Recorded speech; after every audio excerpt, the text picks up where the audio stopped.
We begin part 4 from the second until the third Passover in the public ministry of Jesus. 1 year, probably 28 to 29 of the Common Era. We can give a different timing for some stuff, but as far as that Passover and eclipse part, that's probably the best time to put this stuff. We start chapter 1, the Sabbath question. The Sabbath, of course, being sunset on Friday to sunset on Saturday. So far from striving to allay the dislike engendered by his disregard of the ceremonials and traditions of the Jews. See, it was about the ethnic ways that he was like, well, that's not important, not the prophetic ways. Jesus soon makes an attack upon Pharisaism in its stronghold, namely the punctilious observance of the Sabbath. Now, that's one of the things that kind of sets like so many Jewish communities and so many Jews apart, is you don't know they have a religion, but oh well, Saturday night you can't get hold of. Friday night, night comes before the day. You can't get a hold of them. And they don't. They're not doing some of the other stuff that people are doing on Friday nights. The Passover drew near, and Jesus went up to Jerusalem to celebrate it. The Passover commenced on Wednesday, the 9th of April. That this festival is here meant is evident not only from the whole context and connected history, but from a variety of other considerations, which cannot here be specified for want of space. The absence of the definitive article, a feast, in verse 1 is no proof against this view, for where John refers to any other feast, he expressly mentions the appropriate name, John 7:2 and 10:22. So Jesus certainly did observe the Vespers, you could say, but maybe not with all the extra requirements, right?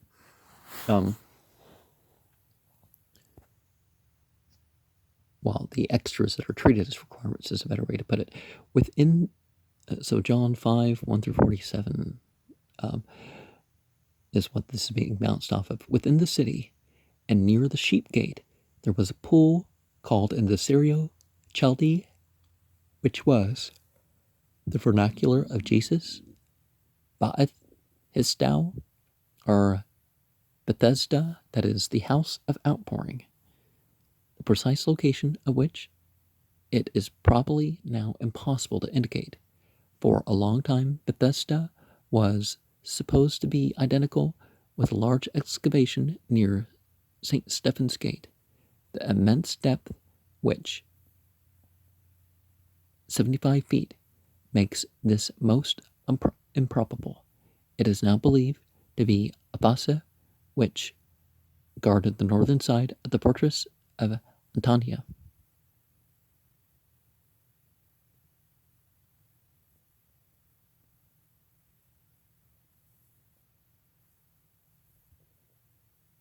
The most probable site, as Dr. Robertson researches 1 page 501 and 503, has shown the Fountain of the Virgin in the valley of Kidron is a short distance above the pool of Siloam, with which it has subterranean connection, as perhaps also with the fountain under the great mosque. Around this pool were built 5 porches, which gave shelter to the invalids that came to enjoy the benefits supposed to be conferred by the medicinal properties of the water. And well, there's faith effects, but there's also mineral-ish stuff and whatnot, and pH issues of related to water. The pool of Hezekiah. I don't know why that one side's not showing up on the camera because it was clear through my eye. But this thing autocorrects a little bit, right? The 4th verse of chapter 5 of John reads thus: "For an angel went down at a certain season in the pool and troubled the water." Well, we can't say that certain metaphysical things or spiritual things don't happen coinciding with physical things. "Whosoever then first, after the troubling of the water, stepped in, was made whole of whatsoever disease he had." It is a controverted passage, but the weight of authority seems to me to fall against its genuineness.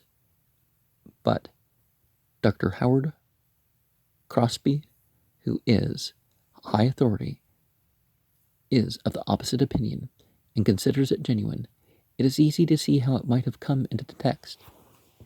Take it out, and you have the history, namely that there was such a pool, and that impotent folk lay there, and that Jesus found one such and made him whole. To account for the appearance of all these people at this pool, some annotator gave truthfully what was the popular opinion, and in many copyings it would easily creep into the text. And there's a lot of that happening in margins and stuff if you look at the Greek of what they call the New Testament, and thus seemed to be what it might not have been the opinion of the historian. How it came to be the popular opinion is accounted for by some on the ground that the pool did possess some qualities which were beneficial to some invalids, which qualities came from gases generated in the earth, are from the blood of the victims sacrificed in the temple, and the coming by private conduit down into this pool. No, that's more problematic. The idea that, blood rots in the water that comes down here. To this day, there is an irregularity in the flow of water in this fountain. Dr. Robinson and his companion discovered it one day when they were measuring the fountain. The water very suddenly rose more than a foot, and as suddenly subsided. A woman who came up at that moment, and who was accustomed to wash at the fountain daily, said that she had seen it dry, and men and cattle suffering from thirst, when all at once it would boil up again, and that this boiling or flowing was at irregular intervals. The common people have abandoned the beautiful fancy of an angel in the fountain, and now say that a great dragon lies within, and that when he sleeps it flows, and when he wakes it stops.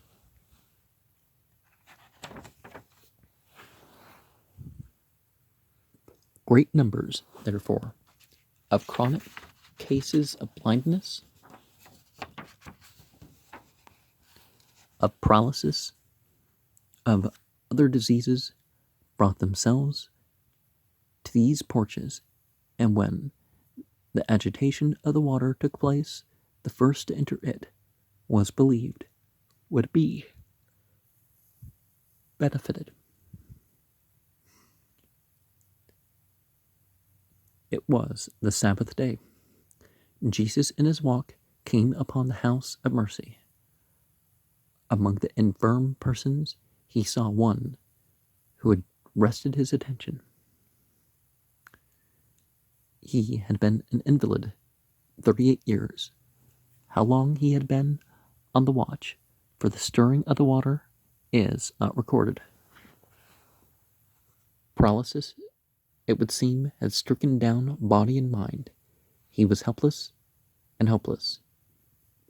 Jesus said, "Will you be healed?" The man answered, "Sir, I have no one when the pool is troubled, to put me in. But while I am coming, another steps down before me. Poor man! He had long and longingly gazed at the pool, and when the sudden rising came, he strove to step in. But so helpless was his body that he failed. Another proceeded, and this was repeated until he had grown hopeless and languid. Jesus said, "Rise, take up your bed and walk." It was a command of power. He was not a convalescent. He was well. He was not recovering. He was whole. What was life to this man was death to the peace of Jesus. The cure was on the Sabbath day. The joyful man went homeward, carrying his pallet. Some Jewish elders met him and rebuked him for doing this on the Sabbath day. The reply of the man contained that undesigned appearance of ingenuity which we often find in perfect ingenuousness. He that made me whole, the same said to me, "Take up your bed and walk." And that's a messed up way about it, to tell people, well, if you, somehow we end up stuck, once the Sabbath comes, you can't go home. You sleep on the street corner in whatever neighborhood you find yourself. It's like, oh, come on. His argument lay in the assumption that whoso could do so great a thing as by one sentence to give entire health to a paralyzed man is one whose command to carry burdens on the Sabbath might be safely obeyed. But the leading learned men of the Jews did not think so. The health, or even the life, of a human being was not to be set in the scale against a tradition of the elders. Well, see, it's not who, but why, right? Well, unless it's the prophets saying that this is the thing, whatever. But even the prophets are like, well, they had their favorite foods and favorite clothes and stuff, but we don't have to wear hats like they did or whatever. They knew that Jesus was doing mighty works. They suspected who had told the man to carry his bed. If Jesus, and who else could it be? They had an occasion for an open controversy with him, but the man did not know the name of his benefactor. Rumbling tumbling quite a bit here, but one of the things that we have that we can look at is because look at what we're about to talk about is that you can go to a place and use it to different intentions and according to different beliefs that other people do. Now, sometimes that would, in some ways, that it would get a person kicked out, but you know what I mean. Afterwards, Jesus found him in the temple and said to him, "Behold, you were made whole. Sin no more, lest a worse thing come unto you." It would seem that his excesses had been the occasion of his physical ailment. And to the act of healing, Jesus added what is often better than a cure, an exhortation to a more sanitary mode of life. But the interview made Jesus known to the healed man, who went and told the elders that it was Jesus who had made him whole. It was not as informer that the man could have communicated this. The Sabbath question was not so important to him as his own recovery. It was not who had commanded him to carry his little pallet home on the Sabbath, but who had healed him. He looked on that side, the elders on the other. It aroused the whole hate of their nature, and they opened with Jesus a controversy that was to terminate with his death.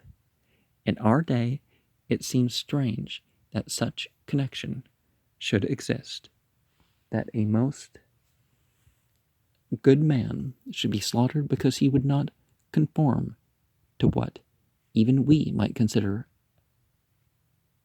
a wholesome regulation.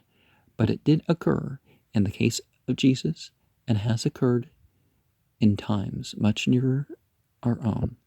At this point in the progress of Jesus, we reach the Sabbath question.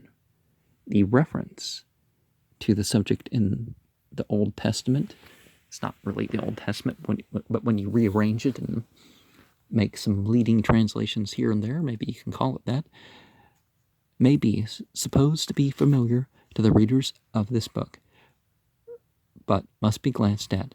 The first is in the history of the creation in Genesis 1 and 2. I don't know how you say that's a history. The next is in the patriarchal period, and in several places, some more patient and some more obscure. For instance, in Genesis 4:3, as the phrase in the process of time, Cain brought of the fruit of the ground an offering unto the Lord. In the Hebrew, it is at the end of days.